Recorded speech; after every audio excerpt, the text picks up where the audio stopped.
تمسك بحبل الله واتبع الهدى ولا تك بدعيا لعلك تفلح ورن بكتاب الله والسنن التي أتت عن رسول الله تنجو وتربح.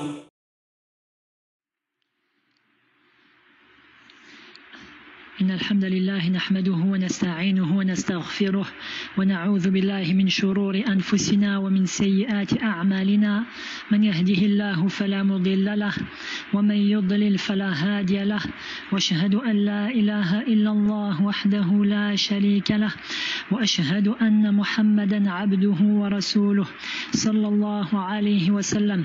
يا أيها الذين آمنوا اتقوا الله حق تقاته ولا تموتن إلا وأنتم مسلمون.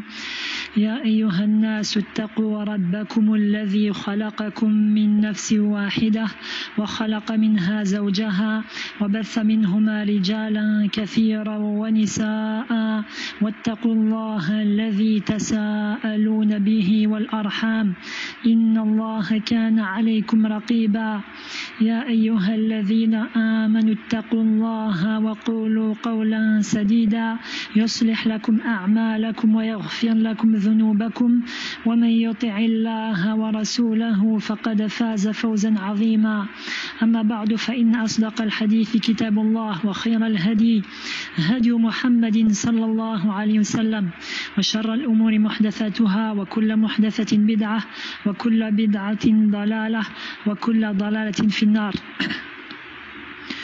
Nous continuons le deuxième cours sur le cramponnement à la sunna, tandis que nous avons débuté sur les preuves qu'on appelle hujjat sunnah, c'est-à-dire ce qui montre de manière évidente et sans équivoque que la sunna est une révélation et qu'il est obligatoire d'accepter ses jugements et que celle-ci vient d'Allah Azza wa Jal. Nous avons déjà cité 6 preuves. Que je répète très brièvement. La première, c'est le fait qu'il est cité de manière indéluctable dans le livre d'Allah que le prophète sallallahu alayhi wa sallam ne parle pas sous l'effet des passions, mais que c'est une révélation inspirée. Deuxièmement, le fait qu'Allah Azza wa Jal a ordonné ses serviteurs d'obéir aux messagers.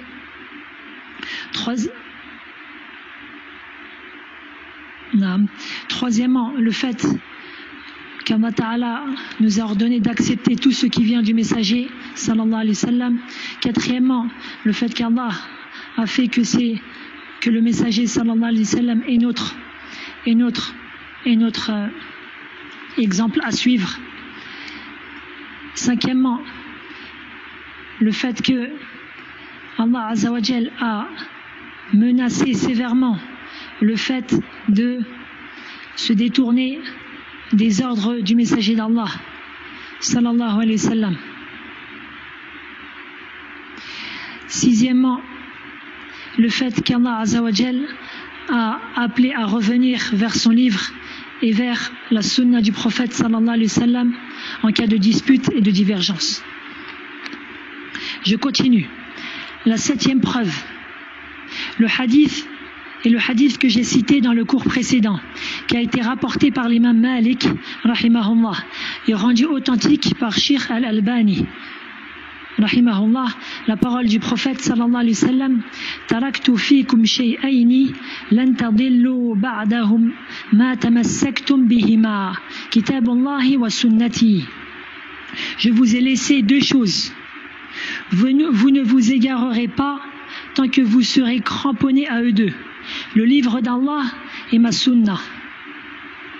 Et dans un autre hadith, عن المقدام بن معدي رضي الله عنه ابن معدي كريب قال رسول الله صلى الله عليه وسلم: ألا إني أوتيت القرآن ومثله معه ألا يوشك رجل شبعان على أريكته يقول: عليكم بهذا القرآن فما وجدتم فيه حلالا فأحلوه وما وجدتم فيه من حرام فحرموه. وإنما حرم رسول الله صلى الله عليه وسلم كما حرمه الله. Jusqu'à la fin du hadith. Le hadith rapporté par l'imam Abu Daoud et rendu authentique par Shaykh al-Albani, rahimahumullah, d'après Al-Miqdam ibn Ma'di Karib, radiallahu anhu, que le prophète sallallahu alayhi wa sallam a dit: n'est-ce pas qu'il m'a été donné le Coran et son identique, c'est-à-dire la Sunna. N'est-ce pas qu'il s'en faut peu qu'un homme rassasié, étendu sur son divan, dise: prenez de ce Coran ce que vous y trouvez de halal, de licite, prenez-le, et ce que vous y trouvez de haram, interdisez-le. Ensuite, le prophète sallallahu alayhi wa sallam dit: tandis ce que le messager d'Allah a interdit est comme ce qu'Allah a interdit. Fin du hadith. L'imam al-Shawkani, rahimahullah, dit: sache que sont unanimes tous savants dignes de ce nom que la sunna purifiée est indépendante dans la législation des jugements, et elle est comme le Coran dans le fait de rendre permis ce qui est autorisé et d'interdire ce qui est prohibé. Jusqu'à ce qu'ils disent, rahimahullah, bref, le fait que la sunna purifiée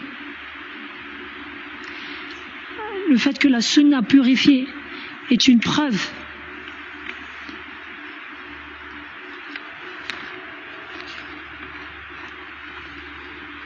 le fait que la sunna purifiée est une preuve et qu'elle est indépendante dans la législation des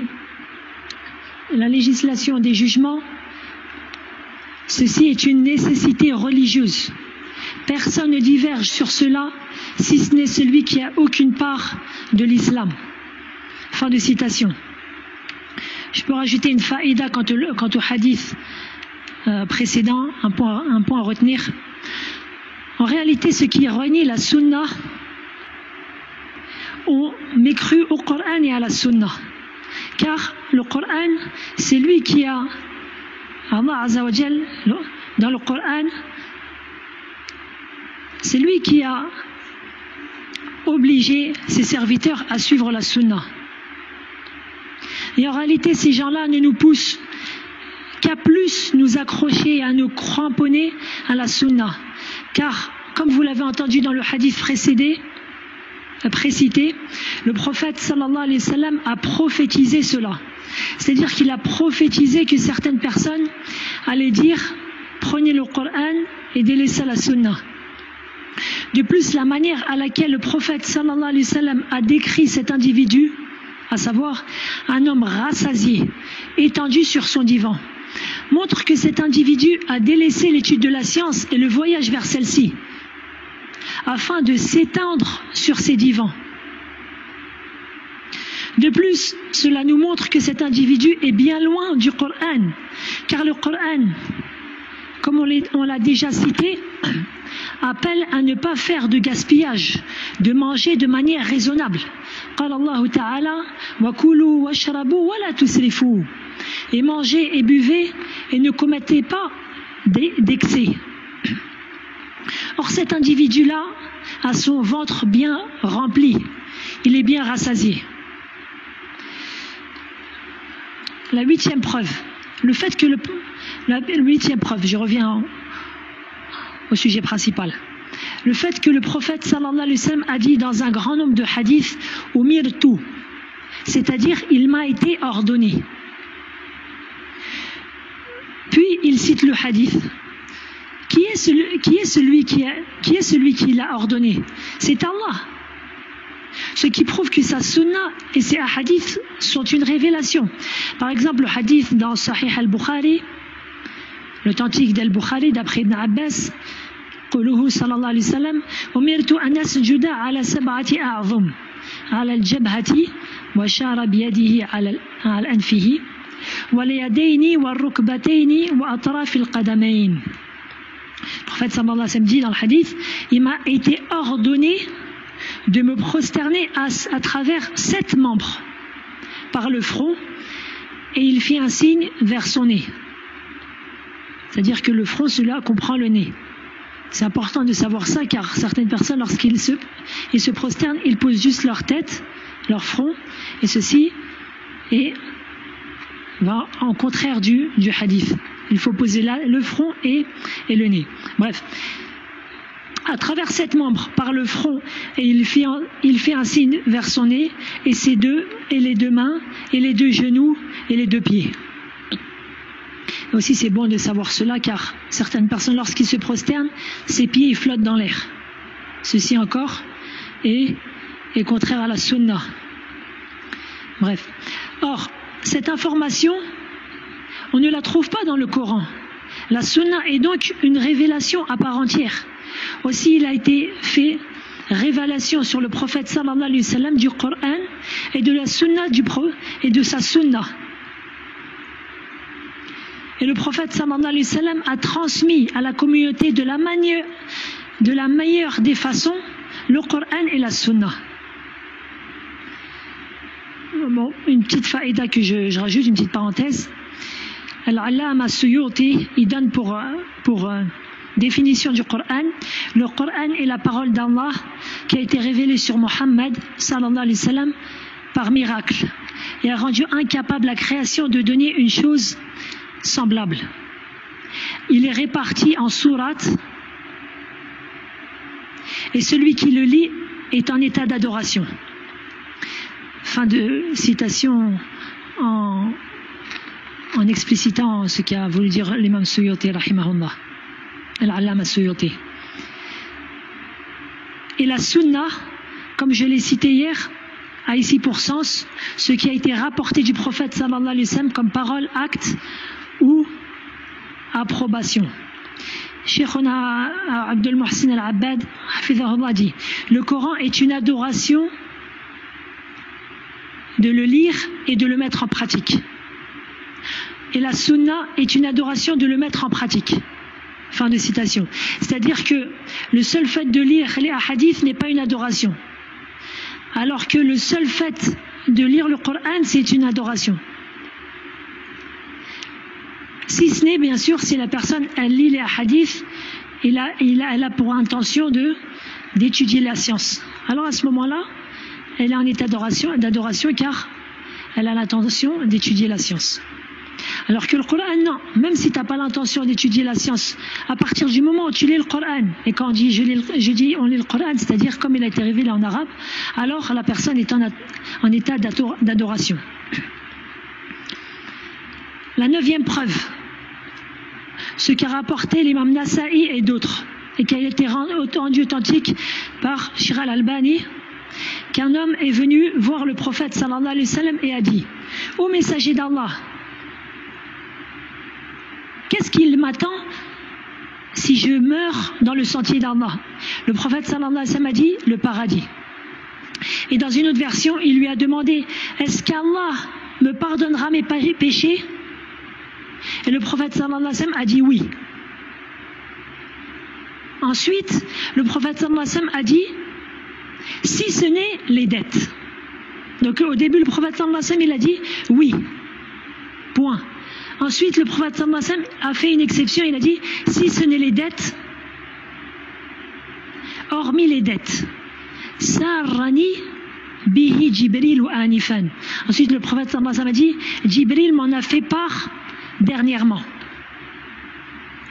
Cheikhuna Abdul Muhsin Al-Abbad hafidhahullah dit: c'est-à-dire ce qui a été accepté,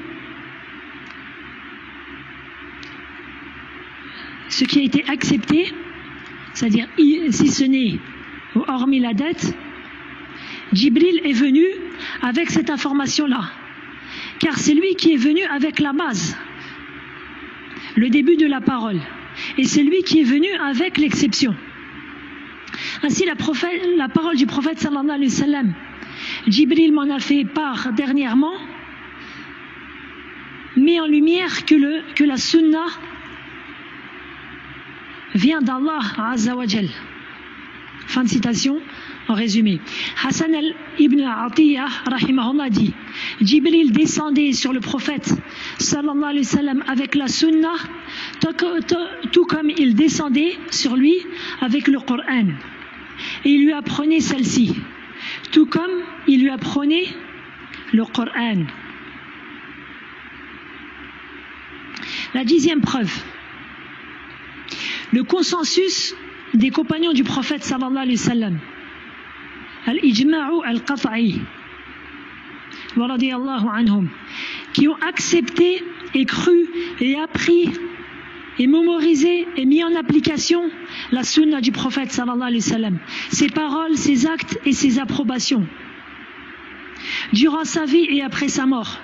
Et de très nombreuses situations nous montrent que les compagnons radiyallahu anhum faisaient passer la parole du prophète sallallahu alayhi wa sallam à celle de tout autre. Et lorsqu'ils trouvaient la parole du prophète sallallahu alayhi wa sallam dans un jugement religieux, ils s'en limitaient. Et ils en étaient parfaitement satisfaits.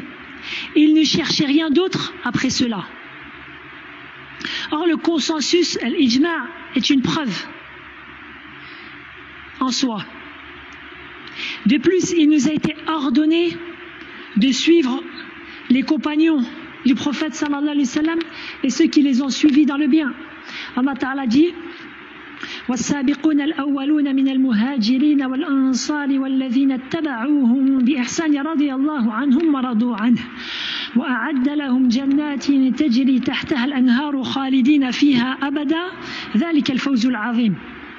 Sens du verset: les tout premiers croyants parmi les émigrés, parmi les émigrés et les auxiliaires, les ansar, et ceux qui les ont suivis dans un beau comportement.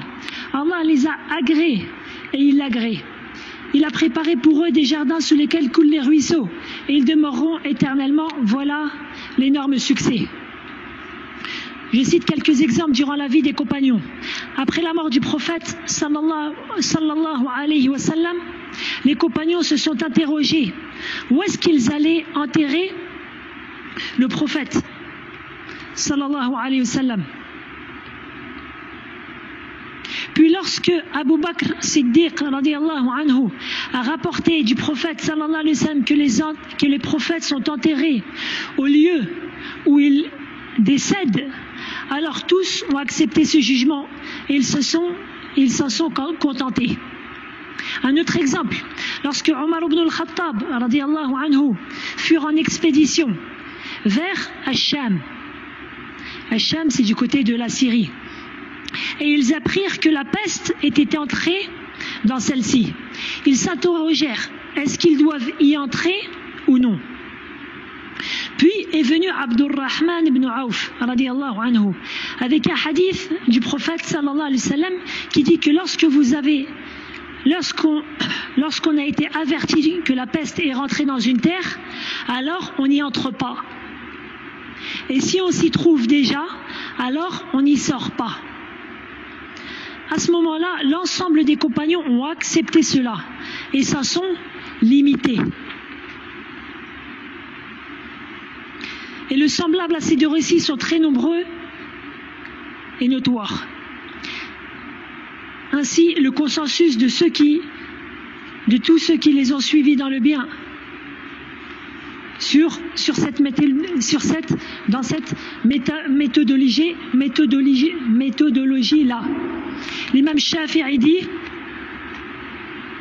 rahimahullah, lam asma ahadan nasabahu an-nas aw nasaba nafsahu ila al-ilm ila ilmin yukhalif fi anna farada Allah azza wa jal ittiba' amri rasulillah sallallahu alayhi wa sallam wa taslim li hukmihi. L'imam Shafi'i dit, je n'ai jamais entendu une personne que les gens considèrent comme un savant ou qu'il se considère lui-même parmi les gens de science, tandis qu'il s'oppose au fait qu'Allah a obligé le fait de suivre l'ordre du messager d'Allah sallallahu alayhi wa sallam et de se soumettre à son jugement. Fin de citation. La 11e preuve, le fait que les compagnons du prophète sallallahu alayhi wa sallam réprouvaient rigoureusement ceux qui se détournaient des hadiths du prophète sallallahu alayhi wa sallam. Et cela on le trouve dans un grand nombre de paroles de compagnons. J'en cite quelques-unes. La parole de Omar ibn al-Khattab radiyallahu anhu qui dit: Iyyakum wa ashab ar-ra'i فإنهم أعداء السنن أعيتهم الأحاديث أن يحفظوها فقالوا بالرأي فضلوا وأضلوا. Omar ibn al-Khattab dit, prenez garde aux gens qui suivent les avis, les paroles, les pensées. Ils sont certes les ennemis des sunan. Il leur a été pénible de mémoriser et d'apprendre les hadiths. Alors ils ont dit selon leur avis. Ils se sont égarés et ont égaré. C'est-à-dire ils ont égaré autrui. Ibn Abbas radiallahu anhum a dit: peu s'en faut que des pierres tombent du ciel et ne s'abattent sur vous. Je vous dis, le prophète sallallahu alayhi wa sallam a dit, et vous me retorquez, Abu Bakr et Omar ont dit.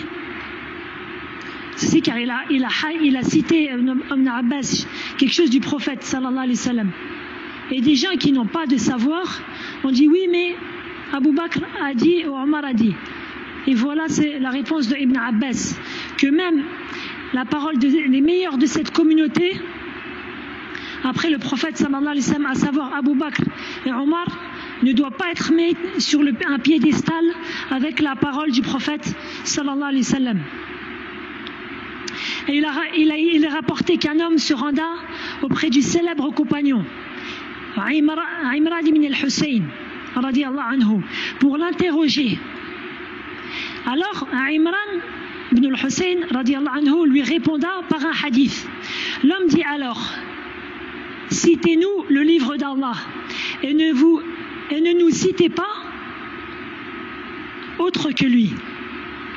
À ce moment-là, Imran ibn al-Hussein s'énerva et dit: innaka mru'un ahmaq, tu es un imbécile. Et cette parole-là, elle mérite d'être dite à toute personne qui refuse la sunna du prophète sallallahu alayhi wa sallam. Ensuite, Imran ibn al-Hussein dit: trouves-tu dans le livre d'Allah que la prière de Dhuhr est de 4 rak'at et qu'on récite durant celle-ci à voix basse, et le nombre de prières, et le nombre de zakat, etc. Trouves-tu cela en détail dans le livre d'Allah? Allah a cité cela de manière globale. Et la sunna l'a explicité. La deuxième preuve est la réflexion et la raison. Et en réalité, ça revient un petit peu à la parole de Imran ibn al-Hussein, à savoir que dans le livre d'Allah Azza wa Jal, Allah Ta'ala a cité un grand nombre de choses, un grand nombre d'adorations. Allah Ta'ala dit par exemple: wa aqimu salata wa atu zakah, et accomplissez la prière et donnez la zakat. Mais est-ce qu'on trouve la manière de faire la prière en détail?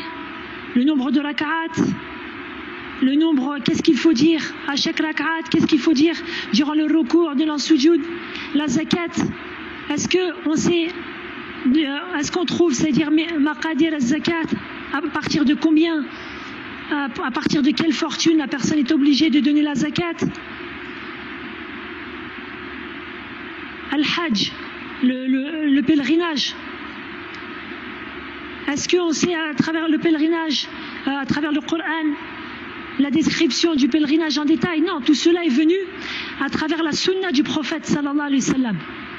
À travers la sunna du prophète sallallahu alayhi wa sallam. Et donc, nous ne pouvons pas nous en passer. Et le fait de dire et de crier aux gens à voix haute qu'on doit se passer de la sunna du prophète sallallahu alayhi wa sallam, il a renié, alors ceci est de la mécréance, qu'Allah nous en préserve. قال العلامة السيوطي فاعلموا رحمكم الله أن من أنكر كون حديث النبي صلى الله عليه وسلم قولا كان أو فعلا بشرطه المعروف في الأصول حجة كفر وخرج عن دائرة الإسلام وحشر مع اليهود والنصارى أو مع من شاء الله من فرق الكفرة. Al-Allama Suyuti rahimahullah dit: sachez qu'Allah vous fasse miséricorde, que celui qui renie le fait qu'il y a un hadith du prophète sallallahu alayhi wa sallam, que celui-ci soit une parole ou un acte, selon les conditions d'authenticité qui sont connues, s'il renie cela, il renie que ceci est une preuve, alors il mécroit et il sort de l'islam et il sera ressuscité avec les juifs ou les chrétiens ou avec ceux qu'Allah veut parmi les groupes des mécréants.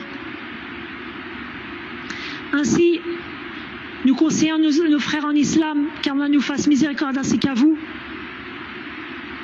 de se mettre en garde et de faire attention à ceux qui prétendent le délaissement de la sunna, que ce soit de manière globale ou détaillée. Et surtout, cette nouvelle secte qui s'appelle Al-Qur'aniyoun. Même si notre cheikh Ali al-Haddadi, il dit que à la base ils ne méritent même pas leur nom. Ils ne méritent même pas leur nom, car comme je l'ai précité, le Coran appelle à suivre la sunna et à s'y cramponner et à obéir au messager d'Allah et à suivre sa voie. Bref, nous mettons en garde contre Al-Qur'aniyoun, ceux qui se sont appelés injustement et mensongèrement Al-Qur'aniyoun, et ceux qui appellent à renier la sunna du prophète sallallahu alayhi wa sallam. C'est une secte qui est en réalité récente, qui est sortie en 1902 en Inde. Et son fondateur est celui qu'on appelle Ghulam Nabi, celui qui s'est fait appeler Abdullah Jakralawi. C'était quelqu'un qui à la base était mécréant, puis soi-disant est rentré en islam pour le combattre. Comme j'ai précisé cela dans les précédents cours, des gens qui rentrent en islam pour diviser les musulmans, qu'Allah nous en préserve. Ainsi, cette innovation est de l'ordre de la mécréance, qu'Allah nous préserve ainsi qu'à vous. Et je m'arrêterai en cela pour ce cours. Wallahu a'la wa a'lam. وصلى الله وسلم على نبينا محمد وعلى آله وصحبه ومن اتبعهم بالإحسان إلى يوم الدين. اللهم أحينا على السنة ومتنا على السنة واحشرنا في زمرة نبيك محمد صلى الله عليه وسلم واسقنا من حوض نبيك محمد صلى الله عليه وسلم. سبحانك اللهم بحمدك أشهد أن لا إله إلا أنت أستغفرك وأتوب إليك.